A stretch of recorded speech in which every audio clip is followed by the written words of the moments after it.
Chers amis, chers visiteurs internautes et frères et sœurs en Jésus-Christ, nous vous accueillons dans la joie à ce service d'adoration des trois églises, à savoir l'Église évangélique baptiste d'Ottawa, l'Église missionnaire évangélique baptiste de l'Outaouais, ainsi que l'Église évangélique baptiste d'Orléans. Et nous sommes contents d'être ensemble. Le Seigneur nous donne une occasion encore une fois de l'adorer ensemble en communauté. Et ce matin, nous le faisons ensemble pour le remercier de sa grâce et de son amour envers nous. Oui, nous allons adorer le Seigneur ce matin, lui qui est notre seul espoir, lui qui est notre seule espérance. Espère en Dieu. Mon âme espère en l'Éternel et attend sa promesse. Mon âme compte sur le Seigneur plus que les gardes sur le matin. Espère. Espère en Dieu quand la nuit sombre. Voile le ciel. Voile le ciel et l'horizon. Jamais là-haut ne règne l'ombre. Là-haut t'attend une maison.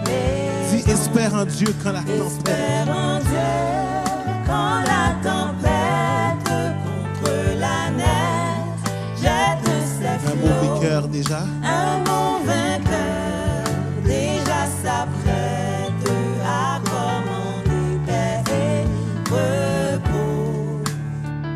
Dis avec nous, espère en Dieu quand la souffrance. Espère en Dieu quand la souffrance brise en Trouble ton cœur. trouble ton cœur. Je vis jamais d'indifférence. Ne le dis de ton malheur. Espère en Dieu Espère en Dieu quand sonne l'heure quand sonne l'heure d'abandonner les biens. d'abandonner les biens d'en bas.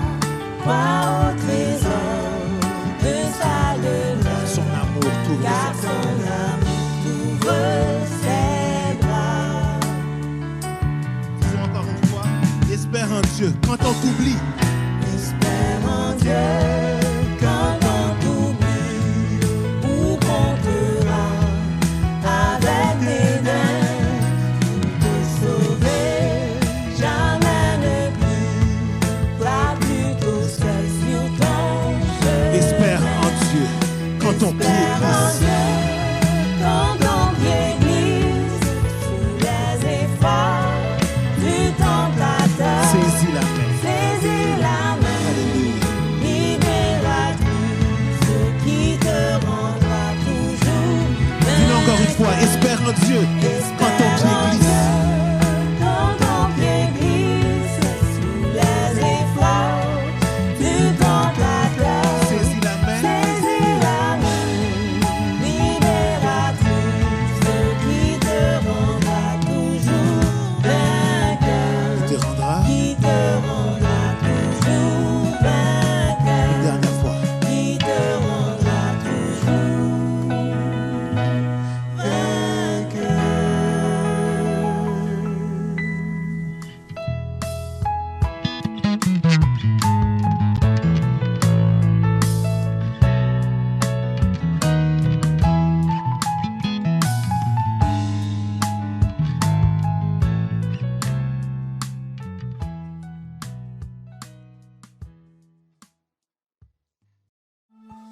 Prions le Seigneur. Père éternel, nous voulons te dire merci. Merci pour cette opportunité que tu nous donnes d'être là en ta présence pour t'adorer, t'exalter, te glorifier, toi, notre seul espoir. Oui, Seigneur, nous te demandons que tu puisses préparer nos cœurs, préparer notre esprit à recevoir de toi. Justement, que notre cœur puisse laisser libre cours à ton Saint-Esprit, afin qu'il puisse faire le travail dans notre cœur, afin que nous puissions appliquer ce que tu nous montreras dans ta parole, Père, à travers de ton serviteur, à travers des chants, à travers des cantiques, à travers des lectures de ta parole. Oui, Père, assiste-nous ce matin. Nous te prions ainsi, dans le nom de Jésus, celui qui vit et qui règne au siècle des siècles. Amen. Amen.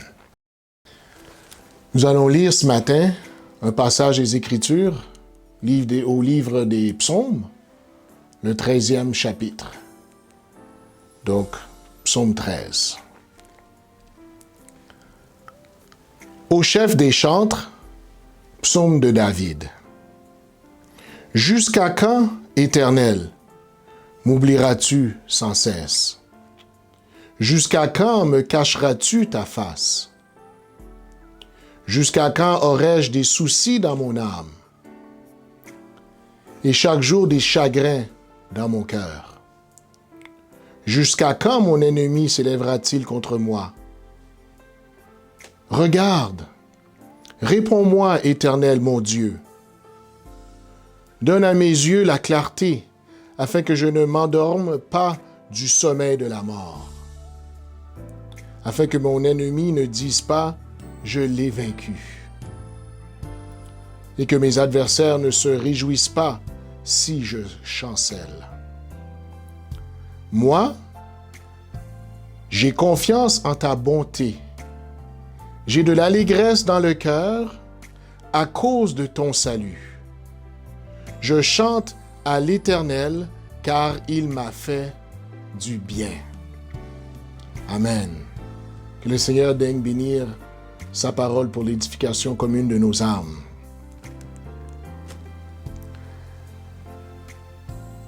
Ni cette pandémie, ni ce confinement ne nous empêcheront de souligner les finissants et finissantes des 3 églises en 2020.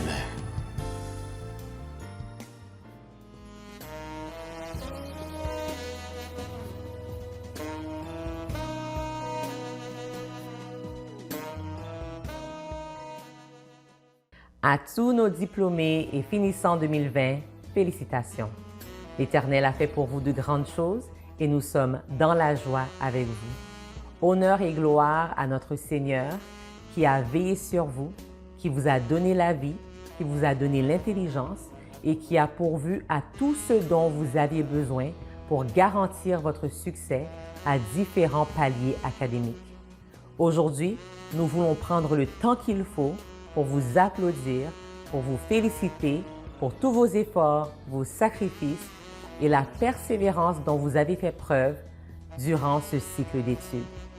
Vous ne faites pas seulement la joie de vos familles, mais de toute notre communauté des 3 églises. Bravo! Maintenant, vous allez entendre d'anciens gradués qui veulent aussi vous partager quelques mots d'encouragement. Félicitations aux gradués de 2020. Écoutez, c'est vraiment un exploit que vous avez accompli cette année de pouvoir boucler vos études et de passer à une prochaine étape dans votre vie, que ce soit pour des études supérieures ou bien que ce soit pour rentrer sur le marché du travail. Je me rappelle moi-même en 2012, lorsque j'étais en fin de maîtrise et que j'ai fini ma maîtrise, j'étais fatigué, nerveux et excité et je suis certain que ce sont ces mêmes émotions qui vous passent à l'esprit aujourd'hui. Alors, j'aimerais simplement vous dire félicitations, mais j'aimerais aussi vous laisser avec 3 petits conseils qui m'ont bien servi et que j'aimerais partager avec vous. Le premier conseil est celui-ci. Remerciez et honorez ceux qui vous ont accompagné sur ce chemin, que ce soit vos parents, papa, maman, des grands-parents, tantes, oncles, frères et sœurs, amis proches. C'est avec l'aide et le support de ces gens-là que vous êtes aujourd'hui en mesure de pouvoir vous promener avec votre diplôme en main. Donc, montrez-leur de l'amour, montrez-leur de la reconnaissance. La deuxième chose, c'est que n'oubliez jamais que vous devez continuer à apprendre. C'est pas parce que vous avez fini vos études qu'on arrête d'apprendre. Au contraire, on applique maintenant ce qu'on a appris pour aller au travail ou bien pour aller dans les études supérieures. On continue continuellement à apprendre. Donc, il faut absolument que vous fassiez la même chose. C'est comme ça que vous allez devenir un maître et une maîtresse dans l'art dans lequel Dieu vous a appelé. La troisième chose qui est extrêmement importante, n'oubliez pas que votre limite est en Christ. Ne laissez personne déterminer la limite de votre potentiel. La limite de mon potentiel est en Christ et la limite de ton potentiel est en Christ aussi. Donc, gardez les yeux fixés sur lui et allez de progrès en progrès, d'échelle en échelle, parce que le Dieu qu'on sert est un Dieu qui nous appelle à faire ça. Je vous aime beaucoup, que le Seigneur vous bénisse abondamment et encore une fois, félicitations à tous nos gradués de 2020. Bonjour, je m'appelle Jean. Je suis de l'Église évangélique baptiste d'Orléans. Je suis un ancien diplômé. Il y a de ça longtemps. J'ai enseigné presque 30 ans, aux petits et aux grands.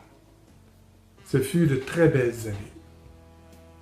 Aujourd'hui, je m'adresse à tous les diplômés, au nom de tous ceux qui vous ont encouragé, soutenu et qui ont cru en vous.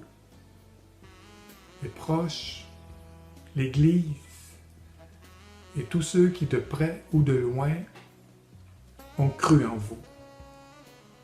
On n'y arrive jamais seul. On a tous besoin des autres. C'est pourquoi il faut dire merci à toutes ces personnes. Et toutes ces personnes, présentement, à l'instant même, du profond de leur cœur, avec joie et fierté, vous disent félicitations, vous y êtes arrivés.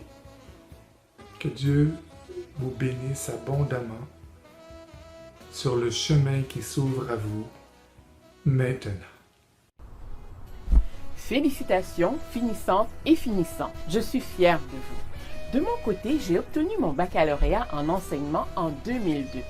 Et oui, le temps passe vite. Ce que je peux vous conseiller, c'est de ne jamais oublier de mettre Dieu à la première place, même si vos horaires sont chargés. Deuxièmement, fixez-vous des objectifs clairs et précis. Et troisièmement, soyez disciplinés et persévérants. De cette façon, vous pourrez atteindre vos objectifs et avoir du succès dans tout ce que vous entreprendrez. Bon succès!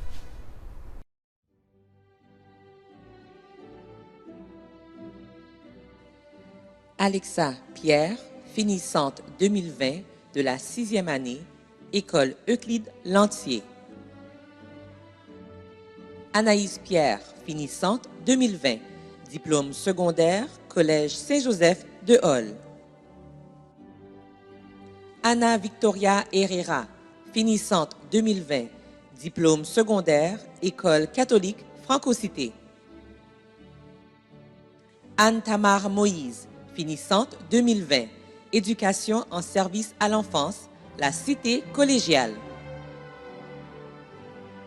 Brandon Racine, finissant 2020, baccalauréat en génie mécanique, Carleton University.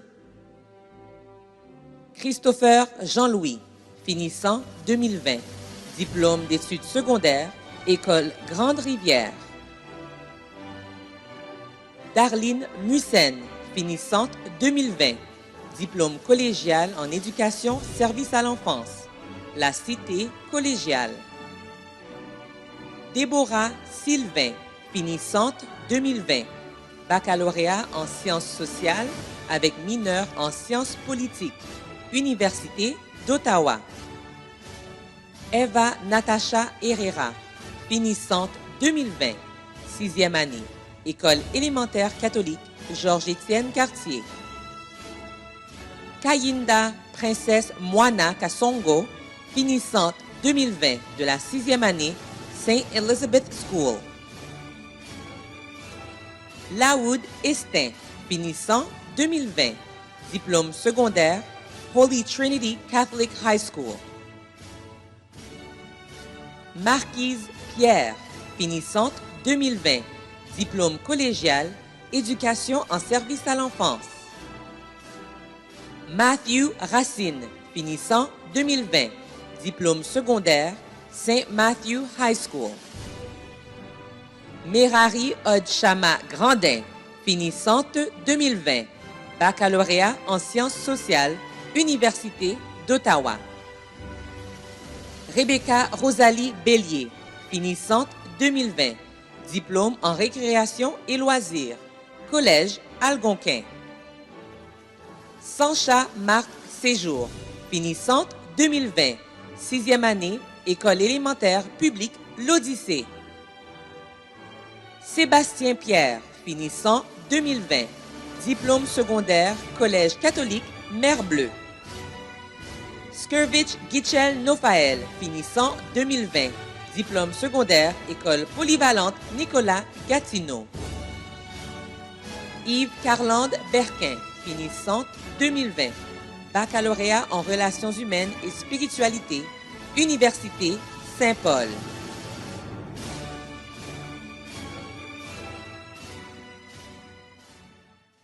Finalement, chers finissants, nous voulons remettre votre avenir entre les mains de notre Seigneur Jésus-Christ, lui qui fait grandir en sagesse, en stature et en grâce. Félicitations! Nous allons continuer d'adorer notre Seigneur en chantant ses louanges avec joie. Peuple de Dieu, nous nous apprêtons à adorer le Seigneur avec l'équipe de louanges d'Emibo. Et j'aimerais que vous gardiez ces quelques vérités en tête. Ne cherchons pas ailleurs. Nous avons tout en lui. Il offre le meilleur et son nom, Jésus-Christ. N'est-il pas le chemin, la vérité et la vie? Ne craignons pas demain. Nous avons Jésus-Christ. Qui sera contre nous? La parole nous dit. Et elle affirme surtout, nous avons Jésus-Christ. Même si l'épreuve est là, avec tous ses soucis, ne désespérons pas. Nous avons Jésus-Christ. Mes frères, mes sœurs, regardons l'avenir, les yeux fixés sur lui, car il veut nous bénir. Son nom est Jésus-Christ. Bonne adoration.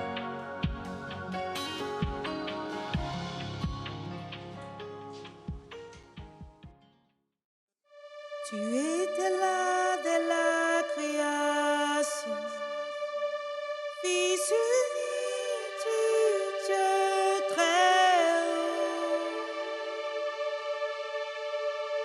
Le mystère de ta gloire révélé, en toi Christ notre Seigneur. Oh, ce nom est si merveilleux. Oh, ce nom est si merveilleux, le nom de Jésus-Christ, mon roi. Oh, ce nom est si merveilleux, sa beauté est sans pareil. Oh, ce nom est si merveilleux, le nom de Jésus.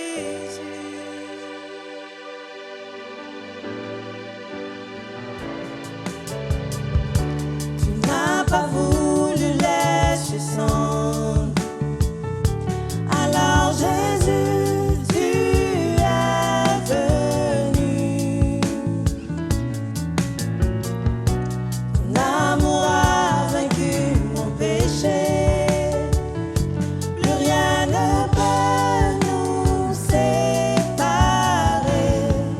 Oh, ce nom est si glorieux. Oh, ce nom est si glorieux.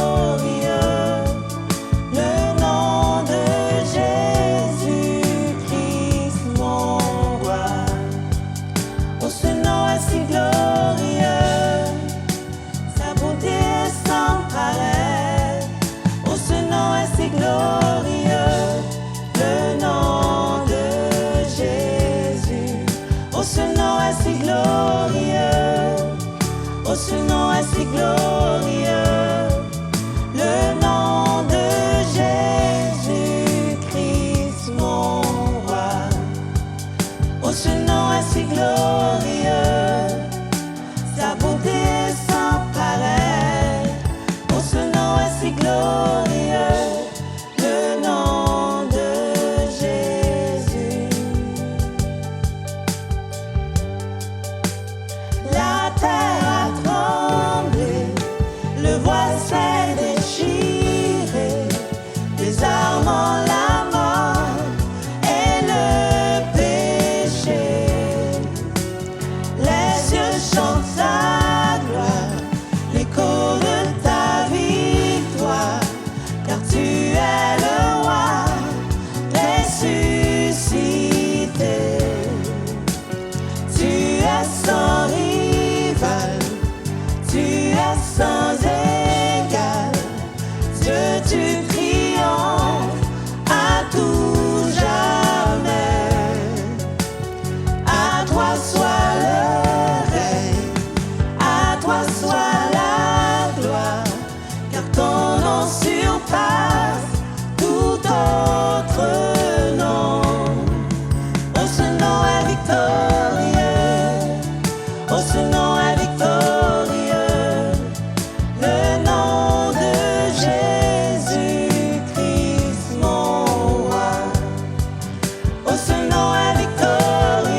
yeux fixés vers toi. J'oublie les problèmes autour de moi pour t'adorer mon roi. Être guidé par toi, les yeux fixés vers toi. J'oublie les problèmes autour de moi pour t'adorer mon roi. Être guidé par toi. Je veux t'adorer, t'adorer. Je veux t'adorer, t'adorer. Je veux t'adorer, t'adorer. Seigneur, t'adorer. Je veux t'adorer, t'adorer. Je veux t'adorer, t'adorer. Je veux t'adorer, t'adorer. Seigneur, t'adorer. Les yeux fixés vers toi.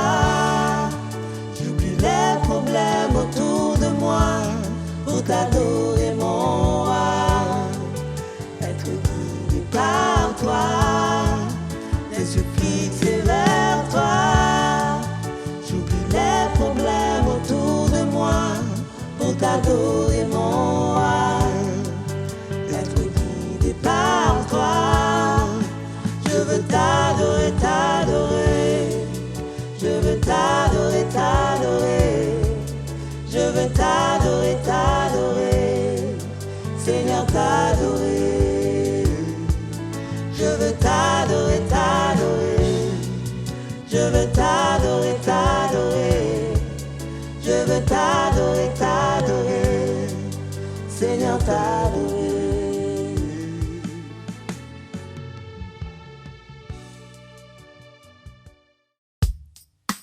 Quelle joie, quel privilège de célébrer un Dieu tout-puissant. Christ seul me suffit. Oui, les yeux fixés sur lui, nous pouvons marcher avec confiance et assurance. Je puis tout par Christ qui me fortifie.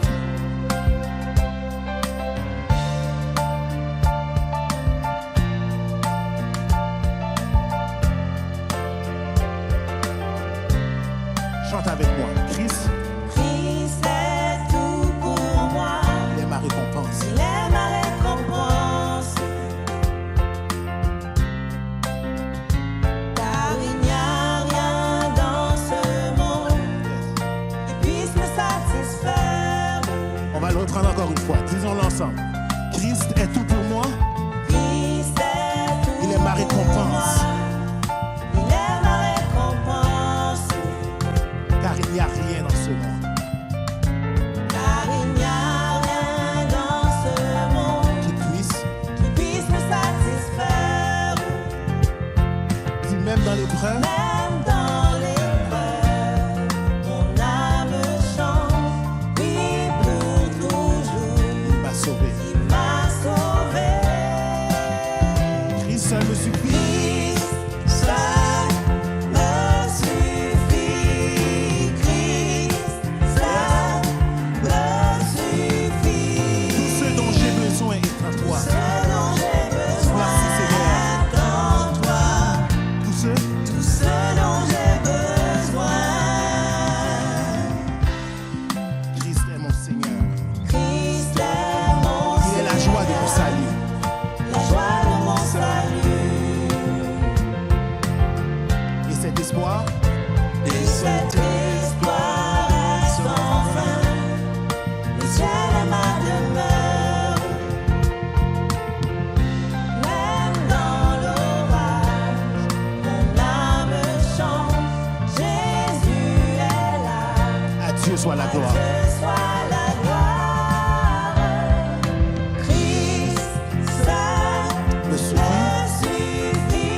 cœur, j'ai choisi. Dans mon cœur, j'ai choisi de suivre Jésus. Oui, pour toujours. Oui, pour toujours. Dans mon cœur, j'ai choisi de suivre Jésus. Oui, pour Oui, toujours. pour toujours. Oui, pour toujours. Viens avec nous. La croix devant moi, La croix devant le monde derrière moi. le monde derrière moi. Oui, pour toujours. Oui, pour toujours. La croix devant moi, le monde derrière moi. Oui, pour toujours. Oui, pour toujours. Christ, Christ seul me suffit. Christ seul me suffit. Tout ce dont j'ai besoin est en tout ce dont j'ai besoin est en toi. Tout ce dont j'ai besoin. Je n'ai besoin de rien d'autre, seulement Christ. Christ seul me suffit. Christ seul me suffit. Tout ce dont j'ai besoin est en toi. Tout ce dont j'ai besoin.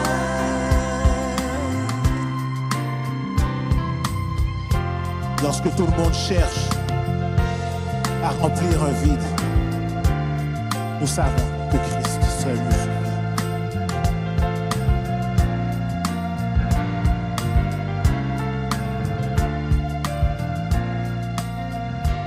Soyez bénis.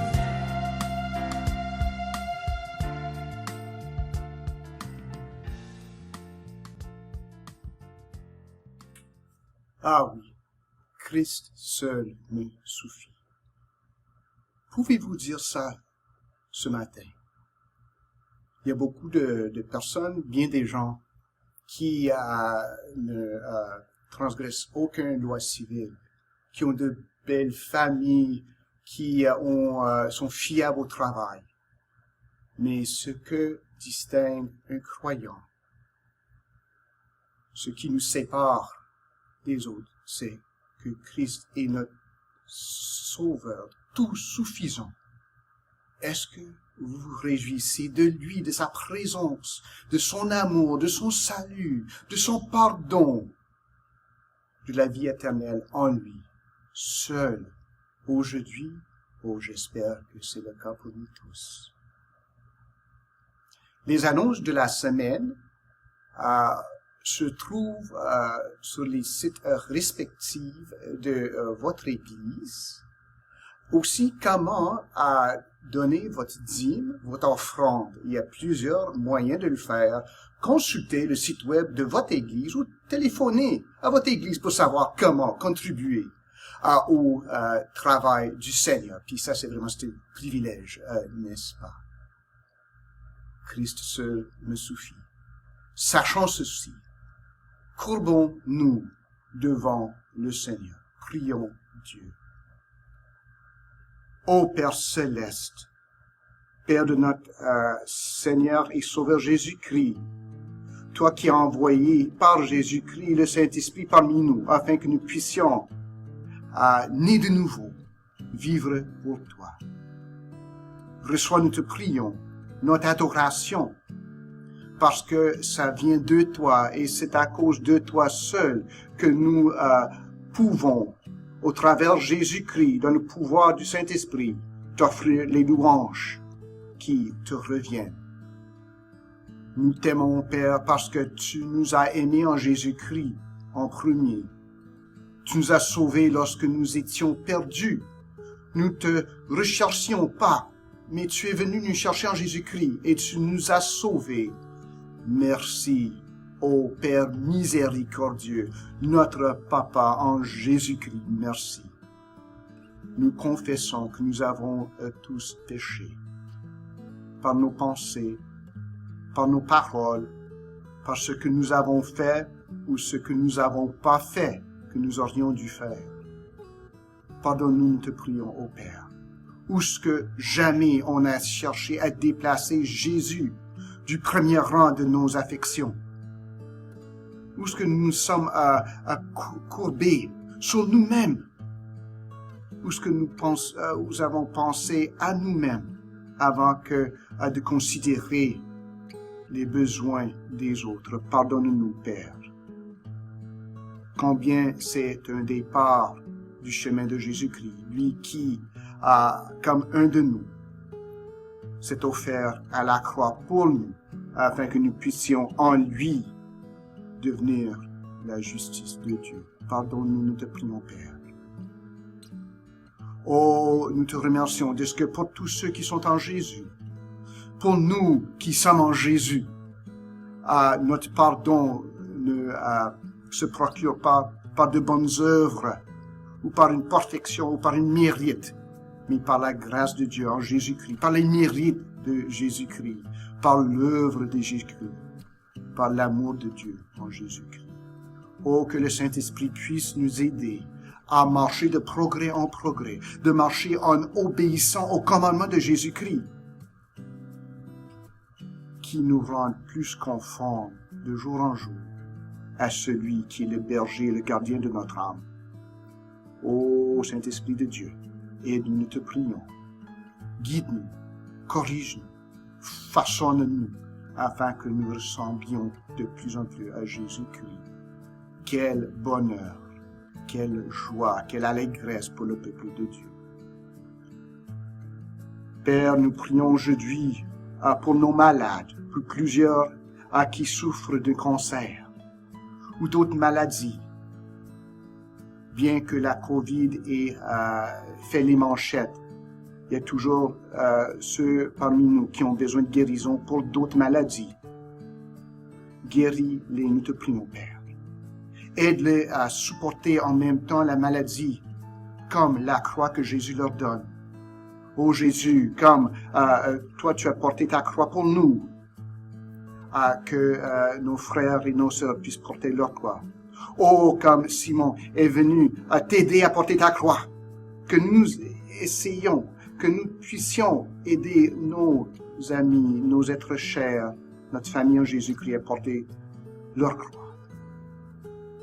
Père, nous prions pour ceux qui sont sous la ligne de front dans la lutte contre la COVID. Merci de les avoir gardés en bien, qu'ils continuent de poursuivre leurs travaux aux hôpitaux, aux centres de soins de longue durée, dans les épiceries, parmi les policiers, les ambulanciers. Protège-les, nous te prions.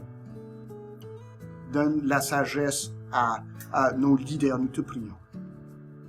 Donne la sagesse aux leaders de l'Église. Nous cherchons à poursuivre un confinement progressif.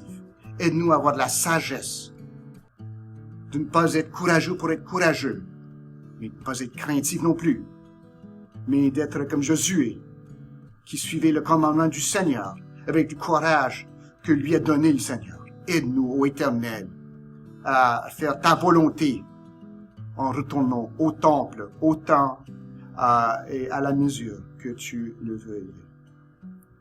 Père, nous prions pour ceux qui sont pauvres, qui sont peut-être oubliés, les sans-abri, ceux dans les autres pays, même nos pays d'origine, qui souffrent de la faim, qui souffrent d'un manque de biens nécessaires, que nous puissions leur venir en aide, que nous puissions être tes agents, Père, et de paix et de provision pour ceux qui sont dans le besoin. Nous prions pour l'Église persécutée. Dans les pays à travers le monde, il y a du monde aujourd'hui même qui vont mourir pour le témoignage de Jésus-Christ. Nous les honorons, Père. Garde-les, soutiens-les, nous te prions. Que leur témoignage puisse œuvrer la conversion par le Saint-Esprit de ceux qui les persécutent même. Ô Jésus, sois honoré par ton Église qui souffre pour toi. Père, nous prions pour nous-mêmes, que nous restions fidèles, que Christ demeure notre toute suffisance, notre seul espoir, que c'est lui qui dénote notre vie, que nous soyons facilement reconnaissables comme femmes et hommes de Dieu en Jésus-Christ, par notre témoignage et par la façon dont nous nous portons. Père, on se réjouit de Jésus-Christ. Oui, on t'a choisi Jésus, mais c'est parce que toi, dès l'éternité passée, ô Père, nous as choisis en Jésus-Christ pour le salut. Donc c'est tout de la grâce, ça vient tout de toi, ô Père. Merci et reçois l'adoration. Pour ceux qui écoutent aujourd'hui, qui sont avec nous sur l'Internet, qui peut-être qui ne connaissent pas Jésus-Christ, que ce jour-ci soit le jour de leur salut. Et nous allons prier maintenant, mes frères et mes sœurs, selon les paroles que notre Seigneur Jésus-Christ nous a données à ses disciples. Prions ensemble. Notre Père qui est aux cieux, que ton nom soit sanctifié, que ton règne vienne, que ta volonté soit faite sur la terre comme au ciel. Donne-nous aujourd'hui notre pain quotidien. Pardonne-nous nos offenses, comme nous aussi nous pardonnons à ceux qui nous ont offensés. Ne nous induis pas en tentation, mais délivre-nous du malin, car c'est à toi qu'appartiennent dans tous les siècles le règne, la puissance et la gloire. Amen. On va continuer maintenant à louer le Seigneur ensemble en écoutant la prédication de Pasteur Guy de Légiveau. Que le Seigneur en soit loué et qu'il continue à nous bénir.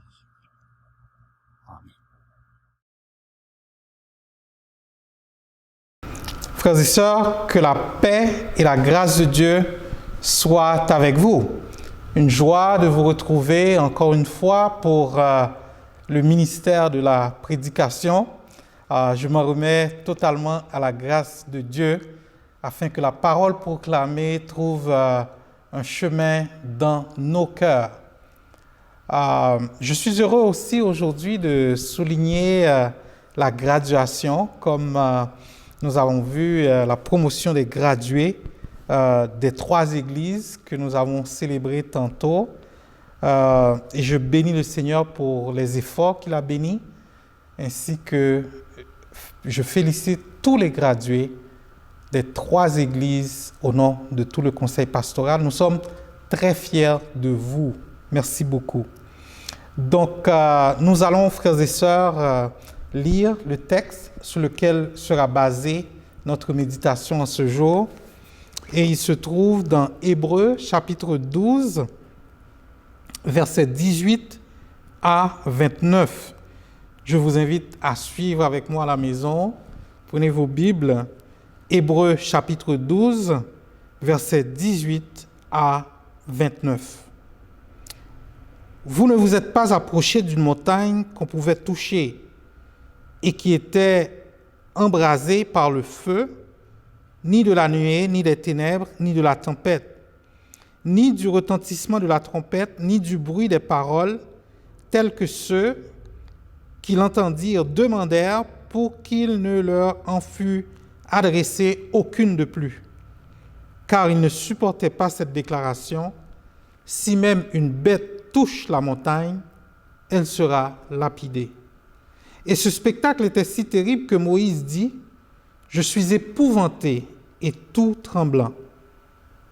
Mais vous vous êtes approchés de la montagne de Sion, de la cité du Dieu vivant, la Jérusalem céleste, des myriades qui forment le cœur des anges, de l'assemblée des premiers-nés inscrits dans les cieux, du juge qui est le Dieu de tous, des esprits des justes parvenus à la perfection, de Jésus qui est le médiateur de la nouvelle alliance, et du sang de l'aspersion qui parle mieux que celui d'Abel.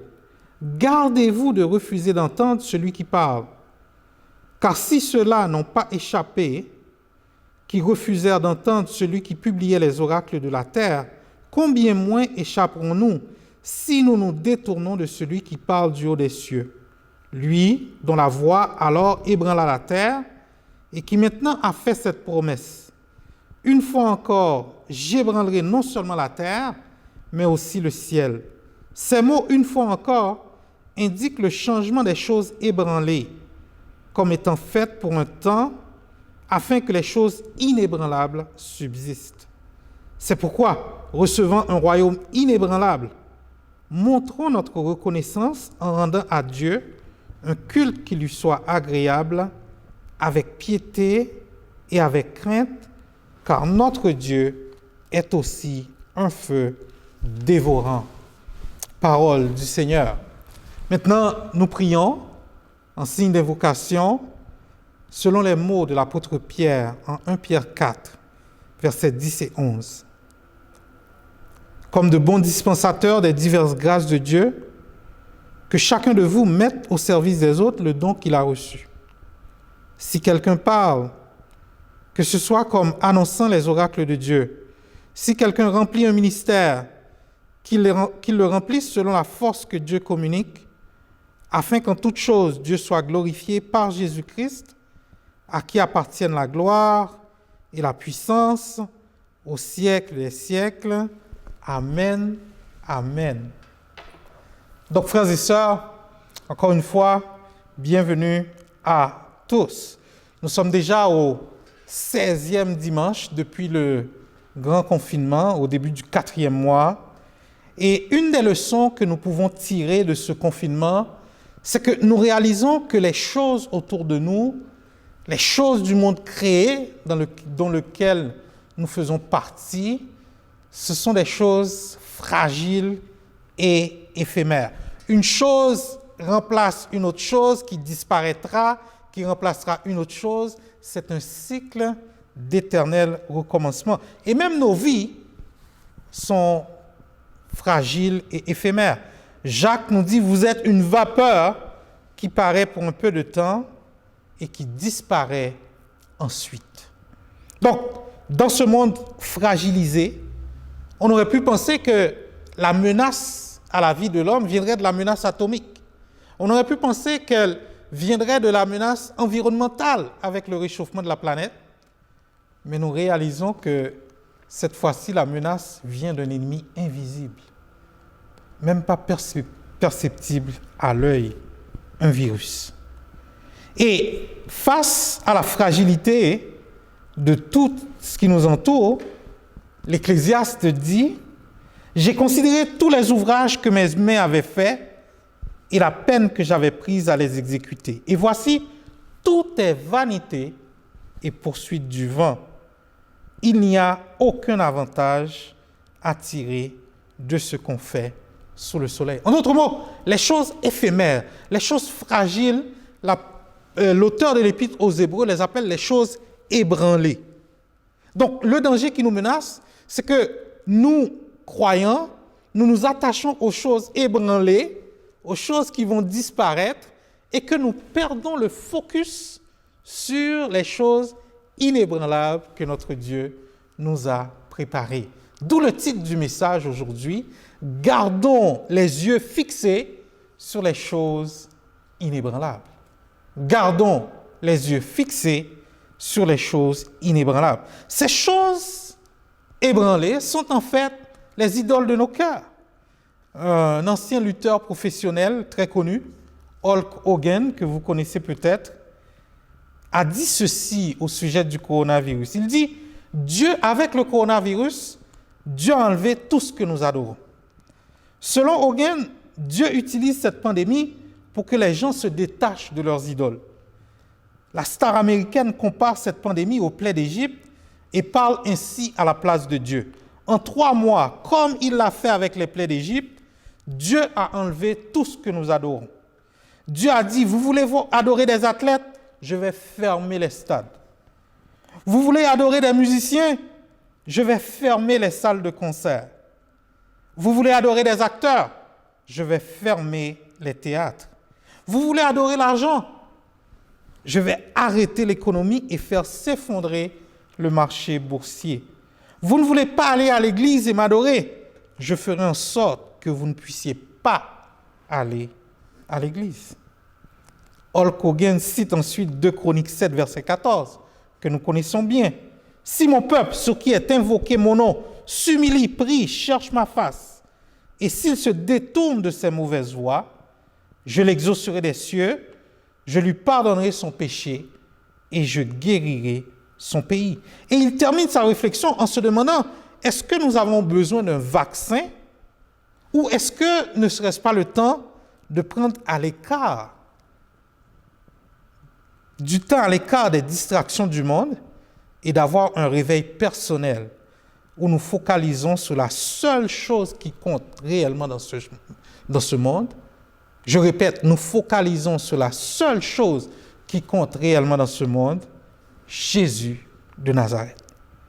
Oui, frères et sœurs, la crise actuelle nous présente une opportunité de revenir aux choses essentielles de nos vies.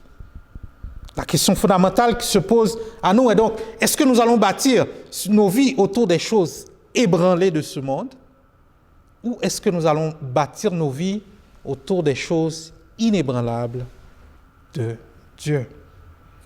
Et c'est exactement en regardant le contexte de notre passage que nous pourrons répondre à cette question. Donc, l'Épître aux Hébreux montre la supériorité de Jésus-Christ, de la nouvelle alliance, sur l'ancienne alliance. Et dès le départ de l'Épître, l'auteur donne le ton. Après avoir autrefois, à plusieurs reprises et de plusieurs manières, parlé à nos pères par les prophètes, Dieu, dans ces derniers temps, nous a parlé par le Fils, qu'il a établi héritier de toutes choses, par lequel il a aussi créé le monde. Dès le départ, l'auteur établit que Jésus est l'ultime messager de Dieu, celui qui vient compléter la révélation divine, celui qui est supérieur aux anges, supérieur à Moïse, supérieur aux prêtres lévitiques, parce que les souverains sacrificateurs devraient présenter les offrandes pour le peuple, non seulement pour le peuple, mais pour leur propre péché. Mais Jésus, lui, est entré une fois pour toutes dans le lieu très saint, non avec le sang des boucs et des veaux, mais avec son propre sang, ayant obtenu une rédemption éternelle par un esprit éternel, s'est offert lui-même sans tache à Dieu. Alléluia. Il a remplacé tous les sacrifices comme étant lui-même l'ultime sacrifice parfait. Et il vient nous apporter une nouvelle alliance. Où Dieu dit en Hébreux 8, 10, « Voici l'alliance que je ferai avec la maison d'Israël. Après ces jours-là, dit le Seigneur, je mettrai mes lois dans leur esprit, je les écrirai dans leur cœur, et je serai leur Dieu, et ils seront mon peuple. » Et l'auteur poursuit en disant, une alliance nouvelle, il a déclaré la première ancienne, or ce qui est ancien, ce qui a vieilli, est prêt de disparaître. Et à cause de cette supériorité de la nouvelle alliance, l'auteur de l'Épître aux Hébreux nous dit, ne négligez pas la puissance de l'Évangile, gardez vos yeux fixés sur Jésus et sur les promesses, tenez ferme au milieu des épreuves et marchons dans la sanctification. Marchons droitement devant Dieu à cause de la puissance de l'Évangile. C'est ce que nous verrons ce matin, la puissance de l'Évangile. Chers amis, je ne sais pas si vous avez mesuré ce que Dieu a fait pour vous par l'Évangile, mais l'Évangile, c'est quelque chose d'extraordinaire. L'Évangile transforme, l'Évangile libère, l'Évangile sauve. Et l'Évangile de grâce annoncé en Jésus, sans cet Évangile, vous et moi, nous serions encore perdus aujourd'hui, étrangers aux alliances de la promesse, sans espérance et sans Dieu dans le monde. C'est par l'Évangile que nos vies sont transformées. C'est par la croix de Jésus que la porte de la grâce nous a été ouverte. Je ne sais pas si vous étiez déjà dans une situation, mon frère, ma soeur, où toutes les portes semblaient fermées devant vous, où vous sembliez aller nulle part, et Dieu a envoyé quelqu'un pour ouvrir une porte pour vous. Peut-être la porte d'un emploi, un visa, la porte d'une chose que vous aviez désespérément besoin. Et un auteur a illustré ce fait en racontant l'histoire d'un soldat de l'armée confédérée aux États-Unis à l'époque de la guerre de sécession. Le soldat était assis devant la Maison-Blanche, il voulait voir le président Lincoln, parce qu'il avait des promesses de terrain qu'on lui avait faites. Donc, il devait voir le président pour finaliser des transactions. On ne voulait pas le laisser rentrer. Et là, il est assis devant la Maison-Blanche, déprimé, et soudainement, un jeune homme arrive. Pourquoi avez-vous l'air si déprimé, monsieur? Oh, j'essaie de voir le président, mais les gardes ne me laissent pas rentrer, il n'y a pas moyen, je dois régler mes papiers de terrain avant de retourner dans le sud. Et le jeune homme le regarde et il dit, OK, suivez-moi. Et il se met à suivre le jeune homme. Et lorsque le jeune homme arrive devant les gardes, les gens sont au garde à vous, les gens le laissent passer avec le jeune homme. Et le jeune homme entre dans la bibliothèque où se trouvait le président et lui dit, papa, ce monsieur veut te parler. Alléluia. C'est-à-dire qu'à cause qu'il était tombé sur Tad Lincoln, le fils du président, toutes les portes se sont ouvertes devant lui. Et vous savez, frères et sœurs, c'est exactement ce que Jésus a fait pour nous. Car Dieu a tant aimé le monde qu'il a donné son Fils. Et ayant donné son Fils, l'apôtre Paul nous dit dans l'Épître aux Éphésiens 2, versets 18-19, « Car par lui, par Jésus, nous avons les uns et les autres accès auprès du Père dans un même esprit. Ainsi donc, vous n'êtes plus des étrangers ni des gens du dehors, mais vous êtes concitoyens des saints, gens de la maison de Dieu. » Jésus nous donne accès au Père. Et l'auteur de l'Épître aux Hébreux, dans notre passage, utilise le contexte de là où la loi a été donnée au mont Sinaï et en comparaison avec la grâce qui a été donnée au mont Sion pour nous montrer la puissance de l'Évangile, ce que Jésus a fait pour nous. Parce qu'au mont Sinaï, c'est là où Dieu semble distant, c'est là où Dieu semble presque inaccessible. Dieu dit à Moïse, Exode 19, versets 10 à 25, « Va vers le peuple, sanctifie-les aujourd'hui et demain, qu'ils lavent leurs vêtements, qu'ils soient prêts pour le 3e jour. Car le 3e jour, l'Éternel descendra au milieu de tout le peuple sur la montagne de Sinaï. » Donc, Dieu dit, tu fixeras au peuple des limites tout alentour et tu diras, gardez-vous de monter sur la montagne ou d'en toucher le bord. Quiconque montera sur la montagne sera puni de mort. Et Moïse a écouté.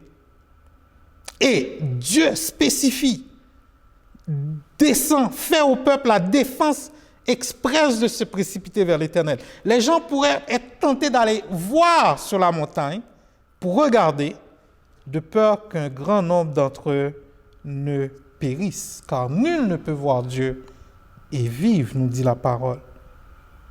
Et l'auteur va reprendre la description de cette terrible apparition de Dieu sur le mont Sinaï, alors qu'il donnait la loi.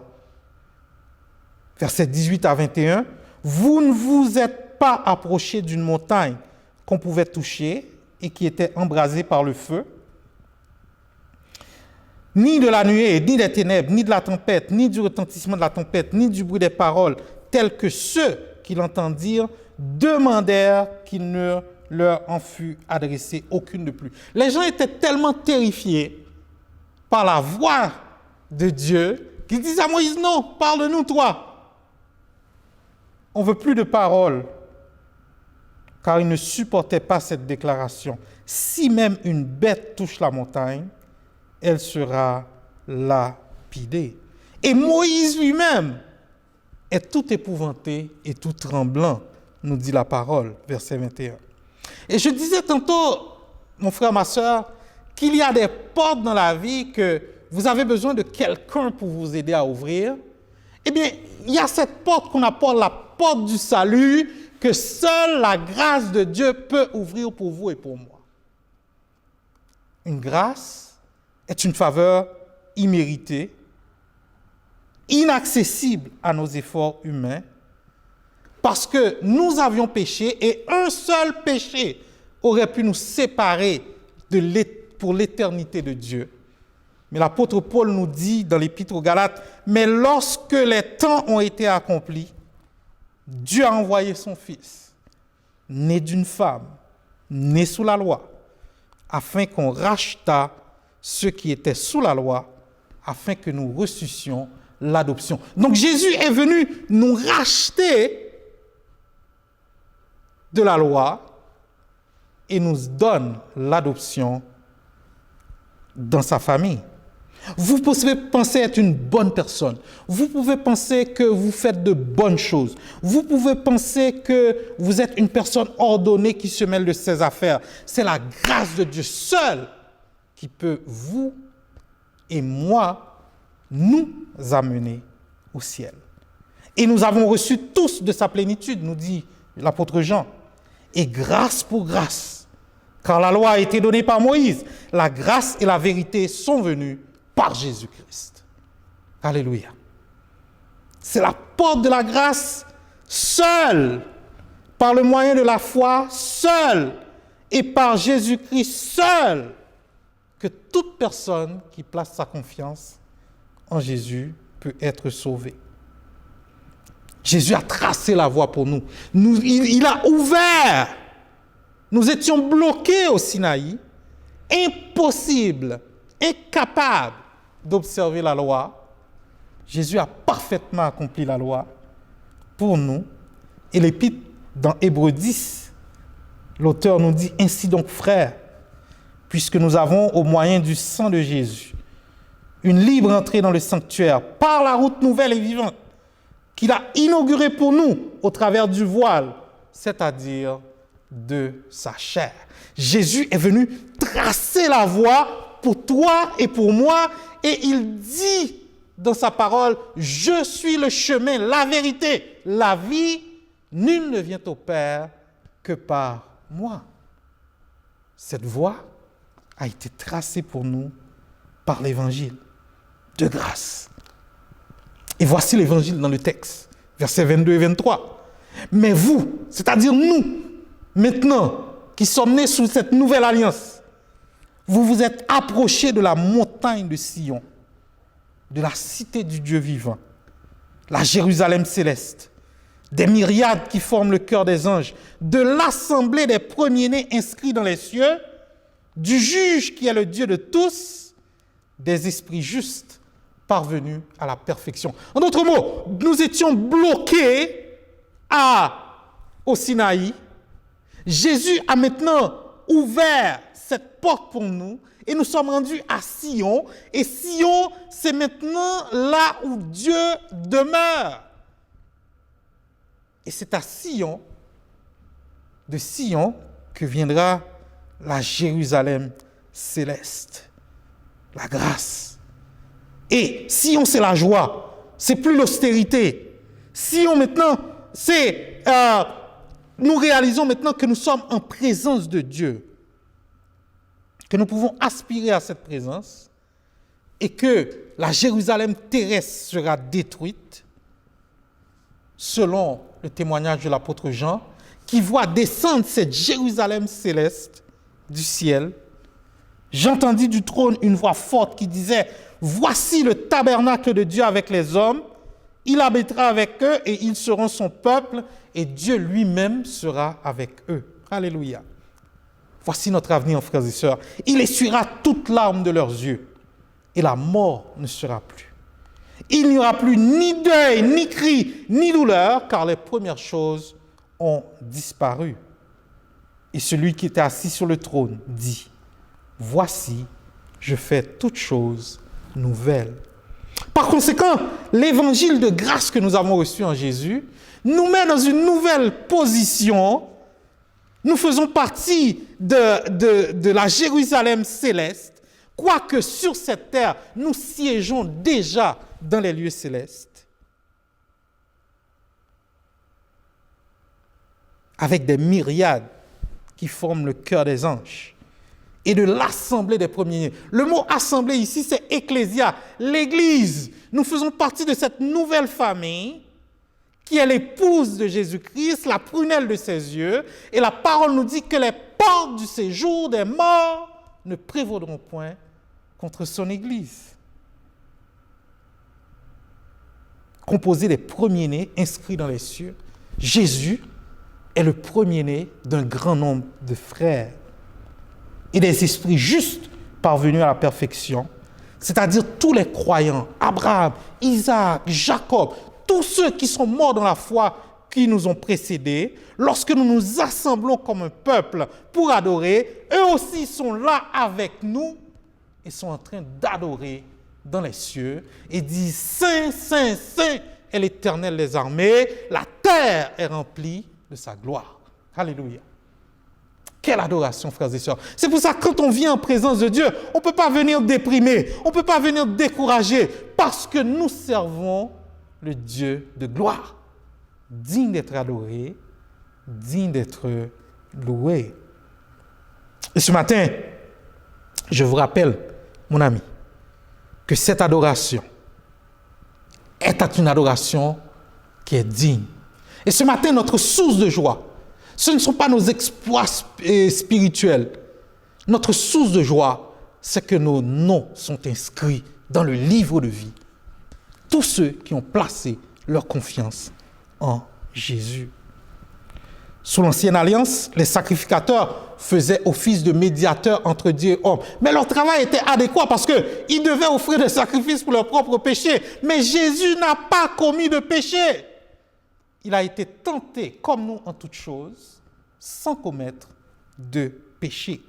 Et il est le médiateur de la nouvelle alliance et du sang de l'aspersion qui parle mieux que celui d'Abel, verset 24. C'est-à-dire, le sacrifice d'Abel a été agréé par Dieu, il est encore agréable devant Dieu, mais Abel est mort, mais Jésus n'est pas mort. Jésus est ressuscité et il intercède pour nous en ce moment même. Nous avons un avocat auprès du Père. Alléluia. Quelle grâce! Car il y a un seul Dieu et aussi un seul médiateur entre Dieu et les hommes, Jésus-Christ homme, qui s'est donné lui-même en rançon pour tous. Et c'est parce qu'il s'est donné en rançon, c'est parce que son sacrifice a été agréé, c'est parce qu'il a accompli parfaitement tout que l'auteur de l'Épître aux Hébreux nous dit « Ainsi donc, puisque nous avons un grand souverain sacrificateur qui a traversé les cieux, Jésus, le Fils de Dieu, demeurons fermes dans la foi que nous professons. Car nous n'avons pas un souverain sacrificateur qui ne puisse compatir à nos faiblesses. Au contraire, il a été tenté comme nous en toutes choses, sans commettre de péché. Approchons-nous donc, alléluia, voici l'évangile, avec assurance du trône de la grâce, afin d'obtenir miséricorde et de trouver grâce pour être secouru dans nos besoins. C'est-à-dire, Jésus nous comprend parfaitement, parce qu'il a été tenté comme nous, sans commettre de péché. La bonne nouvelle pour nous ce matin, c'est que Jésus nous a donné un accès au Père. Alléluia. Et peu importe où vous soyez, peu importe qui vous soyez, peu importe la situation, vous avez, en plaçant votre confiance en Jésus, hommes, femmes, jeunes, anciens jeunes, nous avons un plein accès au Père qui pardonne les péchés, qui restaure les vies brisées, qui donne un nouveau départ. Jésus est la pierre rejetée par ceux qui bâtissaient et qui est devenue la principale de l'angle. Et Luc nous dit dans le livre des Actes, « Il n'y a de salut en aucun autre, car il n'y a sous le ciel aucun autre nom qui a été donné parmi les hommes par lequel nous devions être sauvés. » À cause de la puissance de l'évangile de grâce, nous devons mettre la parole au centre de nos vies, mon frère, ma soeur. Garder le focus sur les choses inébranlables de Dieu. Gardons le focus sur les choses inébranlables de Dieu. Et parce que cet évangile, parce que cette grâce a été manifestée, l'auteur de l'Épître aux Hébreux nous met en garde. Au verset 25, « Gardez-vous de refuser d'entendre celui qui parle, car si ceux-là n'ont pas échappé, qui refusèrent d'entendre celui qui publiait les oracles de la terre, combien moins échapperons-nous si nous nous détournons de celui qui parle du haut des cieux, lui dont la voix ébranla la terre et qui maintenant a fait cette promesse. Une fois encore, j'ébranlerai non seulement la terre, mais aussi le ciel. L'auteur est en train de nous dire ici, ne répétez pas la même erreur que ceux qui avaient audiblement entendu la voix de Dieu lui-même dans le désert et qui n'ont pas obéi. À cause, ils sont péris dans le désert, à cause de leur incrédulité. Bien qu'ils aient entendu la voix de Dieu, ils se sont quand même détournés de sa loi et n'ont pas échappé au jugement. Et c'est en fait ce que l'auteur de l'Épître, c'est une reformulation de ce qu'il avait dit au chapitre 2. C'est pourquoi nous devons d'autant plus nous attacher aux choses que nous avons entendues, c'est-à-dire la parole proclamée, l'évangile de grâce. Ce n'est pas proclamé pour nous informer, mais pour que nous nous attachions à cet évangile. Car si la parole annoncée par les anges a eu son effet, et si toute transgression et toute désobéissance a reçu une juste rétribution, comment échapperons-nous en négligeant un si grand salut? Comment échapperons-nous en négligeant un si grand salut? Et l'auteur poursuit en faisant remarquer que le tremblement de terre qui s'était manifesté au Sinaï lorsque Dieu parlait, c'est rien à comparer au tremblement de terre qui s'en vient dans les temps de la fin, dans les temps eschatologiques. Même le psaume 46 nous met déjà en garde. Des nations s'agitent, des royaumes s'ébranlent, il fait entendre sa voix. La terre se fond d'épouvante. Arrêtez et sachez que je suis Dieu. Je domine sur les nations, je domine sur la terre. Donc lorsque la voix de Dieu parle, les déserts tremblent. Sa voix fait enfanter les biches, fait trembler le désert de Kadès, nous dit le psalmiste. Et on avait déjà, par le prophète Agé, entrevu ce temps eschatologique où Dieu parlerait et où la terre et tout ce qu'elle renferme allait se dissoudre. Et c'est ce que l'auteur nous dit aussi ici au verset 26 et 27. Lui dont la voix alors ébranla la terre et qui maintenant a fait cette promesse. Une fois encore, j'ébranlerai non seulement la terre, mais aussi le ciel. Ces mots, une fois encore, indiquent le changement des choses ébranlées comme étant faites pour un temps, afin que les choses inébranlables subsistent. Et voici le clou du message. L'auteur de l'Épître aux Hébreux nous met en perspective ici pour nous dire que les choses ébranlées auxquelles nous nous attachons, notre réputation, nos biens matériels, nos autres biens, ces choses ébranlées-là vont être bientôt dissoutes pour être remplacées par des choses inébranlables de Dieu. D'où le message encore, gardons les yeux fixés sur les choses inébranlables. Frères et sœurs, quelle perspective! Les choses ébranlées vont être dissoutes. Et quelles sont ces choses inébranlables? La parole nous dit dans 1 Pierre 1, 25, « Toute chair est comme l'herbe, et toute sa gloire comme la fleur des champs. L'herbe sèche et la fleur tombe, mais la parole du Seigneur demeure éternellement. » Et cette parole est celle qui vous a été annoncée par l'Évangile. La parole de Dieu inébranlable.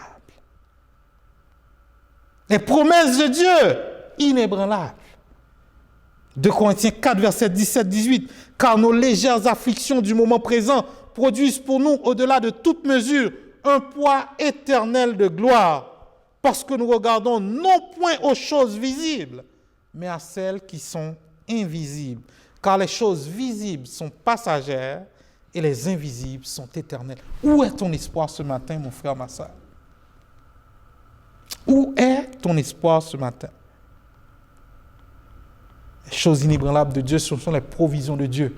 Dans la parole, nous voyons le prophète Élie en fuite devant Jézabel. Déprimé, Élie est couché sous un genêt. Il demande la mort. L'ange va voir Élie. « Élie, que fais-tu là? Lève-toi, mange, Élie.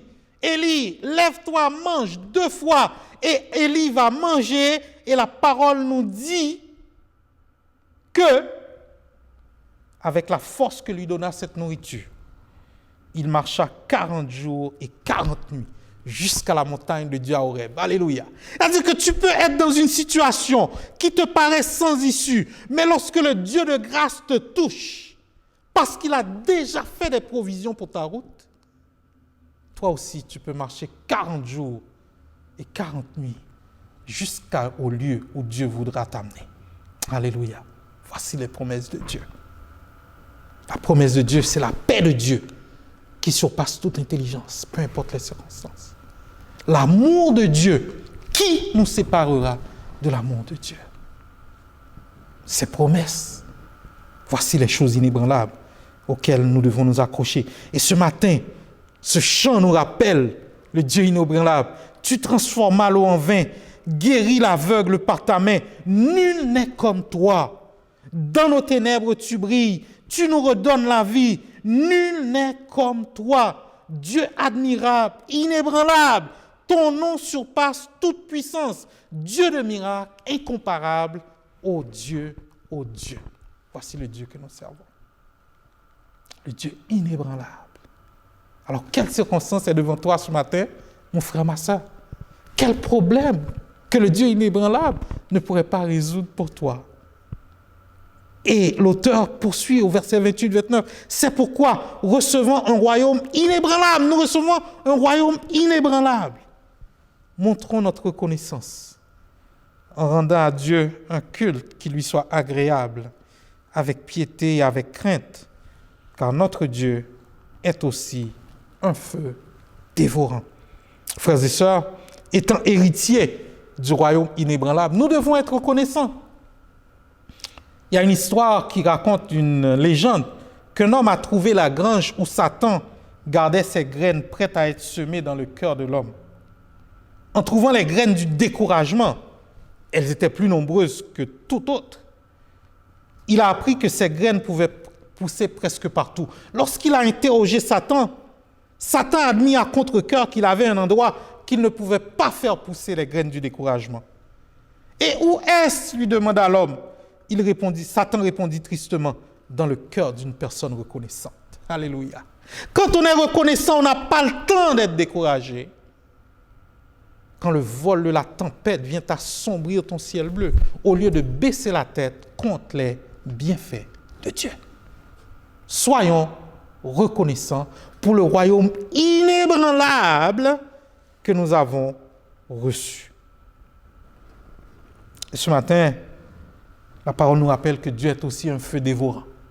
Le feu de sa colère vient détruire l'orgueil, vient détruire l'animosité, vient détruire le matérialisme, la convoitise. Et c'est seulement ce qui est consacré qui sera sauvé. À nous de décider, est-ce que Jésus sera notre sauveur ou est-ce qu'il sera notre juge? Rapidement, 3 applications à ce message, frères et sœurs. C'est que l'évangile de Dieu, l'évangile qui nous a été annoncé, c'est le miracle de la grâce. Et Dieu est le Dieu de grâce. Il faut que l'Église devienne une Église de grâce.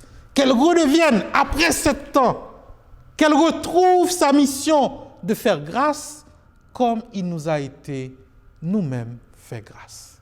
L'Église est un hôpital pour les malades spirituels. L'Église est un lieu où les gens persécutés doivent trouver un refuge. L'Église n'est pas un lieu pour être jugé, mais un lieu où la grâce coule en torrent. Que nous soyons de ceux qui attirent au lieu de repousser les pécheurs. Qu'une personne ne se dise pas, si je vais dans cette communauté, je vais être jugé, mais qu'elle voit la grâce de Dieu couler parmi nous. Une église de grâce. Et j'aimerais te lancer un appel à toi qui n'as pas encore fait la paix avec le Seigneur Jésus. L'évangile de grâce est encore disponible pour toi aujourd'hui. Tu n'as pas à avoir honte. Tu n'as pas à te sentir jugé. La main de la grâce de Dieu est tendue vers toi en ce jour. Te dis, viens à moi, toi qui es fatigué et chargé, et je vous donnerai du repos. Nous devons reconsidérer nos priorités. Deuxièmement, on a réalisé qu'on courait après des choses ébranlées. Et maintenant, Dieu nous appelle à mettre le focus sur les choses inébranlables. Ce n'est pas une question de religion, c'est une question de chercher, de bâtir sur le roc et non pas sur le sable. Finalement, l'Évangile doit retrouver sa mission première d'évangélisation et de faire des disciples. Encourager nos semblables à une relation personnelle avec Dieu, à devenir eux-mêmes des disciples. Car toute la loi est accomplie dans une seule parole, Galates 5, 14. Dans celle-ci, tu aimeras ton prochain comme toi-même. Je conclus sur cette image, frères et sœurs. Nous avons tous un Dieu quelque part. Quel est votre Dieu? Votre Dieu, ce que tu aimes le plus, que tu sers le plus, que tu cherches le plus, ceux à qui tu donnes le plus, ceux que tu adores le plus, ceux dont tu te soucies le plus, c'est ton Dieu. Votre Dieu peut être votre carrière, votre compte en banque, votre apparence, une position ou un diplôme particulier, une influence, un pouvoir, un plaisir physique. Il peut même s'agir de quelque chose qui est considéré comme intrinsèquement bon et pourtant vous lui permettez de dominer votre vie plus que Dieu, tel que votre mariage ou votre famille. Votre Dieu est tout ce que vous permettez de vous contrôler pour être le guide ultime dans votre prise de décision, le lieu de votre loyauté suprême, la source de votre estime de soi. Que Dieu nous donne la grâce, le discernement de regarder non pas aux choses ébranlées, mais gardons les yeux fixés sur les choses inébranlables de Dieu. Prions. Éternel, il a été bon d'être en ta présence. Il a été bon d'être exposé à ta parole de grâce. Il a été bon d'entendre les oracles et de voir combien tu as été bon, patient envers nous. Nous venons à toi pour te prier afin que, Seigneur, nous puissions continuer à marcher dans la sanctification.